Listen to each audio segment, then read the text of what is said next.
നമസ്കാരം. ഇന്ന് നിശയിലേക്ക് ഏവർക്കും സ്വാഗതം.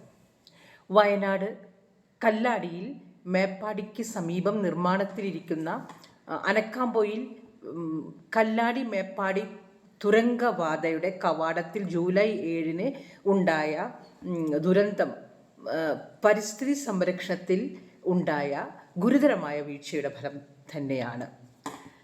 പ്രകൃതിയുടെ മുന്നറിയിപ്പുകൾ അവഗണിച്ചത് കൊണ്ട് ഉണ്ടായ ഒരു ദുരന്തം തന്നെയാണ്. അത് അവഗണിച്ചത് കൊണ്ടുണ്ടായ ഒരു വീഴ്ച തന്നെയാണ്. അല്ലാന്നൊരിക്കലും നമുക്ക് പറയാൻ സാധിക്കില്ല.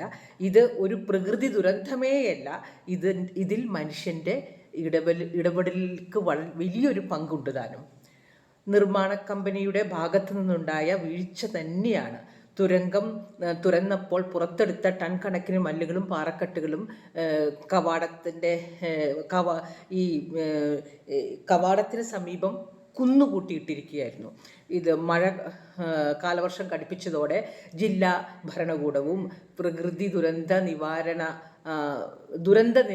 നിവാരണ അതോറിറ്റിയും ഇവരെ അതെടുത്തു മാറ്റാൻ നിർമ്മാണ കമ്പനിക്ക് നിർദ്ദേശം കൊടുത്തിരുന്നു. പക്ഷേ അവരതെടുത്തു മാറ്റിയില്ല. കാരണം ഇതെവിടേക്ക് മാറ്റണം എന്നുള്ളൊരു ധാരണ അവർക്ക് ഉണ്ടായില്ല എന്ന്. അപ്പോൾ ശരിക്കും പറഞ്ഞാൽ ശാസ്ത്രീയമായ ഒരു പഠനത്തിൻ്റെ അടിസ്ഥാനത്തിലും ഒരു രൂപരേഖയുടെയും പദ്ധതിയുടെയും അടിസ്ഥാനത്തിലല്ല നിർമ്മാണത്തിൽ ഏർപ്പെട്ടത് എന്ന് തന്നെയാണ് മനസ്സിലാക്കുന്നത്. കാരണം വരുന്ന ആവശ്യം കഴിഞ്ഞ മണ്ണും കാര്യങ്ങളൊക്കെ എങ്ങനെ മാറ്റണം എന്നുള്ളതിനെക്കുറിച്ച് ധാരണ ഇല്ലാത്തത് കൊണ്ടാണ് അവർക്കത് ചെയ്യാൻ പറ്റുക. അപ്പോഴേക്കും മഴ കനത്തു. പിന്നെ ഒന്നും ചെയ്യാനും സാധിച്ചില്ല. അങ്ങനെ ആ മൺകുന്നുകളെല്ലാം ഒലിച്ച് വാഹനങ്ങളുടെയും മനുഷ്യരുടെയും മേലിൽ ചെന്ന് പതിച്ചു. അതുമൂലം ഉണ്ടായിട്ടുള്ള ഒരു ദുരന്തം തന്നെയാണിത്. അപ്പോൾ ഈ നിർമ്മാണത്തിന് മുന്നേ തന്നെ ഭൂഗർഭ ശാസ്ത്രജ്ഞരും അതുപോലെ തന്നെ പരിസ്ഥിതി പ്രവർത്തകരുമെല്ലാം തന്നെ കൃത്യമായി മുന്നറിയിപ്പ് നൽകിയിരുന്നു. ഇത് തീ കൊണ്ടുള്ള കളി തന്നെയാണ് എന്നുള്ളത്. അവിടുത്തെ മൺപാളികൾക്ക് ഒട്ടും ഫലമില്ല.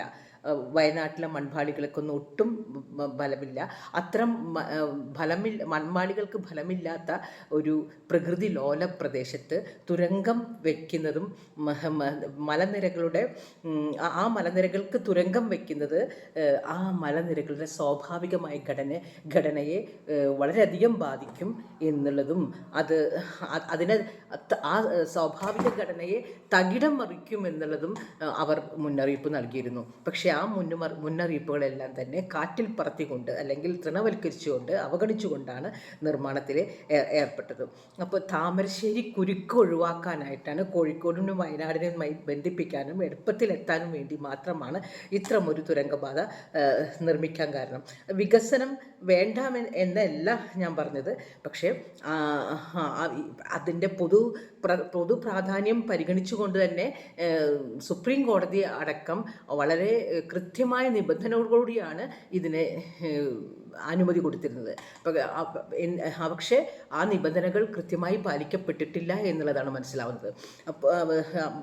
ഇത് പരിസ്ഥിതി ലോല പ്രദേശത്ത് സ്വീകരിക്കേണ്ടതായ ജാഗ്രത നിർമ്മാണ കമ്പനികൾ പാലിച്ചിട്ടില്ല. സംസ്ഥാന ഭരണകൂടം അതിന്മേൽ വേണ്ട രീതിയിൽ ഒരു മേൽനോട്ടവും വഹിച്ചിട്ടില്ല. ഒരു മോണിറ്ററി ഭരണകൂടത്തിൻ്റെ ഭാഗത്തു നിന്ന് ഉണ്ടായിട്ടില്ല. അതിന് അനുമതി തന്നെ കൊടുക്കരുതായിരുന്നു. കാരണം മേപ്പാടി ചൂരൽമല ലാൻഡ് സ്ലൈഡ് നമ്മൾ കഴിഞ്ഞ കൊല്ലം കണ്ടതാണ്. നൂറുകണക്കിന് ആളുകളുടെ കുടുംബം നശിച്ചു, നൂറുകണക്കിന് ആളുകൾ മരണപ്പെട്ടു. അത്രയും വലിയൊരു ദുരന്തം നമ്മൾ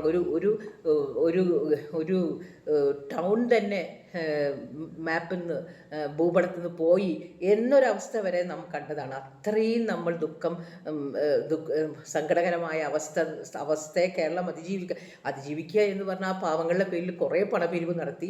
എന്നിട്ടും അവരുടെ പുനരധിവാസം ഇപ്പോഴും ശരിയായ രീതിയിൽ നടന്നിട്ടില്ല എന്ന് വേണം മനസ്സിലാക്കാനായിട്ട്.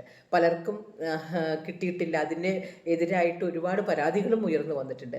ആ സമയത്ത് ഭരണകൂടം വീണ്ടും ഒരു തുരങ്കപാതയ്ക്ക് അനുമതി കൊടുക്കരുതായിരുന്നു. വികസനം വേണ്ട എന്നല്ല പറഞ്ഞത്, അതിന് ശരിയായ രീതിയിലുള്ള പഠനങ്ങൾ പ്രകൃതിക്കും മനുഷ്യനും ദ്രോഹം ഉണ്ടാക്കാത്ത രീതിയിലുള്ള കാര്യങ്ങൾ എങ്ങനെ ചെയ്യണം എന്നുള്ളൊരു പഠനം നടത്തിയതിന് ശേഷം കൃത്യമായ രൂപരേഖയോടുകൂടിയും പദ്ധതിയോടും കൂടിയും ചെയ്യാത്തതിൻ്റെ ഫലമാണ് സാധാരണക്കാരായിട്ടുള്ള മനുഷ്യരുടെ ജീവിതം ഇങ്ങനെ ദുസ്സഹമായി തീർന്നത്. അപ്പോൾ താൽക്കാലിക ലാഭത്തിന് വേണ്ടി കുറച്ച് കമ്മീഷൻ മേടിച്ച് സ്വന്തം കുടുംബങ്ങളൊക്കെ ഭദ്രമാക്കാൻ വേണ്ടിയാണ് ഈ ഭരണകൂടം ഇത്തരം കാര്യങ്ങളിൽ ഏർപ്പെട്ടിട്ടുള്ളത്. ഈ പ്രകൃതി ലോലമായ പ്രദേശത്തുള്ള ഇത്തരം വികസനങ്ങൾ അരുത്, പശ്ചിമഘട്ടത്തെ തൊട്ട് കളിക്കരുത് എന്നൊക്കെ പഠനങ്ങൾ നേരത്തെയും ഉണ്ടായിട്ടുണ്ട്, വിദഗ്ധർ നടത്തി. അവർ പറഞ്ഞതുപോലെയൊക്കെ സംഭവിക്കുകയും ചെയ്തു. അപ്പോൾ ഈ ഭരിക്കുമ്പോൾ തന്നെ ഒരു ദുരന്തം നേരിൽ കണ്ടു, എന്നിട്ടും ഇതിന് അനുമതി കൊടുക്കുകയും ഈ നിർമ്മാണവുമായി മുന്നോട്ട് പോവുകയും ചെയ്ത ഭരണകൂടം ജനങ്ങളോട് വളരെ അനീതിയാണ് കാണിച്ചത്. പിന്നെ ഒരു ദുരന്തം ഉണ്ടാവുമ്പോൾ മുണ്ടും മടക്കി കുത്തി മഴക്കൂട്ട് വിട്ട് അവിടെ പോയി അതിൻ്റെ ഒരു on spot study of the സിറ്റുവേഷന് വേണ്ടി പോകുകയല്ല വേണ്ടത്. അതൊരു അശ്ലീലമായിട്ടാണ് നമുക്ക് പിണറായി വിജയൻ എൻ്റെ ഈ മുണ്ട് മടക്കി കുത്തിയുള്ള അവിടുത്തെ ഒരു മഴക്കൂട്ടിട്ടുള്ള പോക്ക് അവിടെ കണ്ടപ്പോൾ എത്ര കണ്ട് ജനങ്ങളെ അത് ബാധിച്ചു എന്ന് കാണാനായിട്ടൊരു നേർക്കാഴ്ചയ്ക്ക് വേണ്ടിയാണോ പോയത്? ഇത് നേരത്തെ മുൻകൂട്ടി അറിയേണ്ടതല്ലേ? അങ്ങനെ എല്ലാ സ്ഥലത്തും അവിടെ പോയി അവരുടെ ദുഃഖം കണ്ട് അനുശോചിച്ചു പോരുക, അതിൻ്റെ ഉള്ളിലൊരു സാഡിസമാണോ അതൊക്കെ? അതിൻ്റെ ഉള്ളിൽ അവരുടെ ദുഃഖം കാണുമ്പോൾ സന്തോഷം ആണോ ഇങ്ങനെ പോകുന്നത്? മനുഷ്യർക്ക് ദുഃഖം ഭരിക്കാൻ വരുമ്പോൾ greatest happiness of the largest number അല്ലേ നോക്കുന്നത്.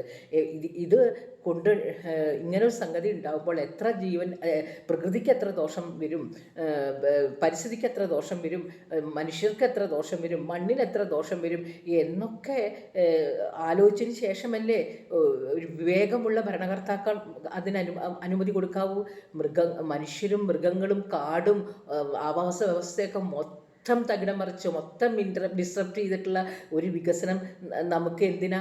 അതൊന്നുമില്ലെങ്കിൽ പിന്നെ വികസനം എന്തിനാ? ആളുകളുടെ എഫർട്ട് വൃഥാവിലാവില്ലേ? ഇത്രയും പൈസയും ഇത്രയും എനർജിയും ഇത്രയും എഫർട്ടും ഒക്കെ അവിടെ കൊണ്ടുപോയി തള്ളുക എന്നല്ല, ആ സ്ഥലം തന്നെ ഉണ്ടാവില്ല എന്നുണ്ടെങ്കിൽ പിന്നെ എന്തിനാ വികസനം? അപ്പോൾ അതിന് കൃത്യമായ പഠനം നടത്തിയിട്ട് വേണ്ടേ ചെയ്യാൻ. സാമാന്യ ബുദ്ധിയുള്ളവർക്കറിയാം. അപ്പം സ്വന്തം കാശൊക്കെ സ്വന്തം വീട്ടിലേക്കാക്കി മക്കളൊക്കെ വല്ല വിദേശത്തേക്ക് പറഞ്ഞയക്കാം എന്നൊക്കെ വിചാരിക്കുന്നുണ്ടാവും ബ്യൂറോക്രറ്റ്സും ഭരണകൂടമൊക്കെ. അങ്ങനെ പറഞ്ഞ് യൂറോപ്പിലും മറ്റോടത്തേക്കൊക്കെ പറഞ്ഞയച്ചു. പക്ഷെ അവിടെയും പ്രശ്നമായിട്ട് വരികയാണ്. അപ്പം നമ്മൾ പ്രകൃതി വിരുദ്ധമായ പ്രകൃതിയുടെ നേരിൽ നടത്തുന്ന അട്രോസിറ്റീസിനൊക്കെ പ്രകൃതി റിട്ടാലിയേറ്റ് ചെയ്യും എന്നുള്ളത് മൂന്നത്തരാണ്. നമ്മൾ മണ്ണ് മാഫിയക്കാരെയൊക്കെ താൽക്കാലിക എൻകറേജ് ചെയ്യുകയാണ് ഭരണകൂടം, പ്രതിനിധികളടക്കമുള്ളവർ ചെയ്തത്. അതൊരു താൽക്കാലിക ലാഭം മാത്രമേ ഉള്ളൂ. ഭൂമി ചുവരുണ്ടെങ്കിലല്ലേ ചിത്രം എഴുതാൻ പറ്റൂ. ചുവരില്ലെങ്കിൽ പിന്നെ എവിടെ പോയി ചിത്രം എഴുതും? അപ്പോൾ കേരളമില്ല എന്നുണ്ടെങ്കിൽ ഈ കാശൊക്കെ എവിടെ? ഇനി കൊണ്ടുപോയി മറ്റു നാട്ടിലേക്ക് ഇൻവെസ്റ്റ് ചെയ്യാൻ, മറ്റു നാട്ടിൽ പോയി താമസിക്കാന്ന് വെച്ചാൽ അവിടെയും പ്രശ്നങ്ങളാണ്. അപ്പം നമ്മൾ പ്രകൃതിയുമായി ഇണക്കത്തിൽ ജീവിക്കുന്നതല്ലേ നല്ലത്. നമ്മുടെ ഫോർഫാദേഴ്സ്, നമ്മുടെ ആൻസിസ്റ്റേഴ്സ്, നമ്മുടെ പൂർവികർ നമുക്ക് തന്നൊരു ഗിഫ്റ്റ്, സമ്മാനമാണ് ഈ പരിസ്ഥിതി, ഈ പ്രകൃതി. അത് ഒട്ടും കേടുപാടുകളില്ലാതെ അതിൻ്റെ എല്ലാവിധ പൂർണ്ണതയോടുകൂടി നമ്മൾ അടുത്ത തലമുറയ്ക്കും കൊടുക്കാൻ ബാധ്യസ്ഥരാണ്. നമ്മൾ വരും തലമുറയിൽ നിന്ന് നമ്മൾ കടമെടുത്തിട്ടുള്ളതാണത്. അപ്പോൾ അത് അവരുടെ കൂടെയാണ്, അവരിൽ നിന്ന് നമ്മൾ കടം വാങ്ങിയതാണ്, അത് നമ്മൾ തിരിച്ചു കൊടുക്കാൻ ബാധ്യസ്ഥരാണ്. അപ്പോൾ അതിനെ മാക്സിമം നശിപ്പിച്ച് ഡിസ്റ്റോർട്ടഡ് ആക്കിയിട്ട് നമ്മൾ വരും തലമുറയ്ക്ക് കൊടുക്കുന്നത്, അത് വാസയോഗ്യമല്ലാത്തൊരവസ്ഥയിൽ കൊടുക്കുന്നത് നമ്മൾ വരും തലമുറയോടുകൂടി ചെയ്യുന്ന ഒരു പാപമാണ്. അവർ നമ്മളോട് ചോദ്യം ചോദിക്കും, അവർ കണക്ക് പറയേണ്ടതാണ് ഭാവി തലമുറയോട്. അത് അറിയാത്തതിലോ ഈ ഭരണകൂടവും ആൾക്കാർ അവരുടെ അടുത്ത് നിന്ന് കോടികൾ വാങ്ങി, ഒരു ചിലർ പറയുന്നതൊക്കെ അദാനിയുടെ അടുത്ത് നിന്ന് കോടികൾ വാങ്ങി അംബാനികളുടെ അടുത്ത് നിന്ന് കോടികൾ അനുഭവിക്കണ്ടേ? ഈ വാങ്ങിയ നേതാവിൻ്റെ ഒരു കുടുംബം മാത്രം സസുഖം അവർക്ക് സസുഖം ഇറ്റേണൽ ലൈഫൊന്നും ഇല്ലല്ലോ വാഴാനായിട്ട്, സസുഖം വാഴാനൊന്നും തെറ്റില്ലല്ലോ. ഈ ഭൂമി വാനിഷ് ആവുന്നതോടുകൂടി ഈ ഭൂപടത്തിൽ നിന്ന് ഈ ഭൂപ്രദേശം വാനിഷ് ആവുന്നതോടുകൂടി അവരും വാനിഷ് ചെയ്യപ്പെടും. അപ്പം അത് ആലോചിക്കാനുള്ള സാമാന്യ ബുദ്ധി ഇനിയെങ്കിലും രാഷ്ട്രീയക്കാർ കാണിക്കുക.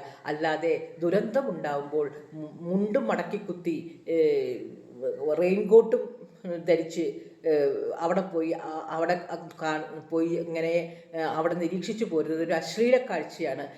കഷ്ടപ്പെടുന്ന വിക്ടിംസിനെ നോക്കി കൊഞ്ഞനം കുത്തുന്ന പോലെയാണ് എനിക്ക് തോന്നുന്നത്. അത് ഇനിയെങ്കിലും അവസാനിപ്പിക്കുക.